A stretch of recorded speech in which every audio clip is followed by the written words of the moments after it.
A nationwide manhunt in France this morning after the massacre at the offices of a satirical magazine. Police and soldiers are searching for two brothers accused of Wednesday's terror attack. France's prime minister says the suspects could strike again. Saeed and Sharif Kouachi allegedly told bystanders in Paris, quote, "You can tell the media that it's Al-Qaida in Yemen." Police say a third suspect surrendered last night. The two brothers allegedly killed 12 people at the offices of the magazine, which has a history of angering Muslims. Earlier this morning at noon, Paris time, French citizens paused for a moment of silence to honor the victims. Meanwhile, another moment of violence this morning left a police officer dead.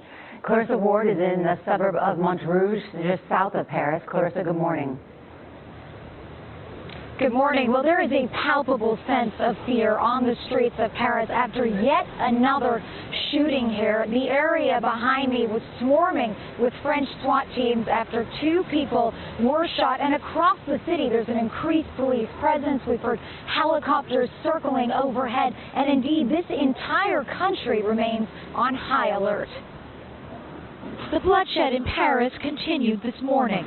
A gunman shot a policewoman and a passerby on the street before fleeing the scene.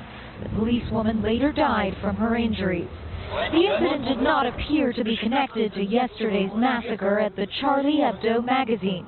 A nationwide manhunt is underway for the two gunmen suspected of killing 12 people.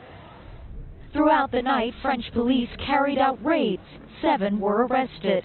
The search centered on the city of Reims, where 32-year-old Sharif Kouachi and his 34-year-old brother Saeed are believed to have been living.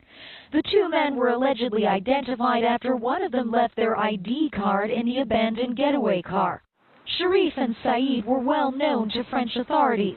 In 2005, Sharif, seen here in a documentary from the same year, was charged with trying to join jihadists in Iraq. A third man, Murad Hamid, who is 18, surrendered at a police station in a small town in eastern France after learning his name was linked to the attacks. France is in shock after yesterday's massacre. Amateur video showed one of the men executing an injured policeman at point-blank range. This was the worst terrorist attack in this country in 2 decades. Now, we are hearing reports on French media of sightings of the two brothers about 100 miles north of Paris. According to these reports, they were heavily armed and actually robbed a gas station. So far, though, we're not able to confirm those reports, but we are monitoring this very closely. Gail? All right, Clarissa, thank you.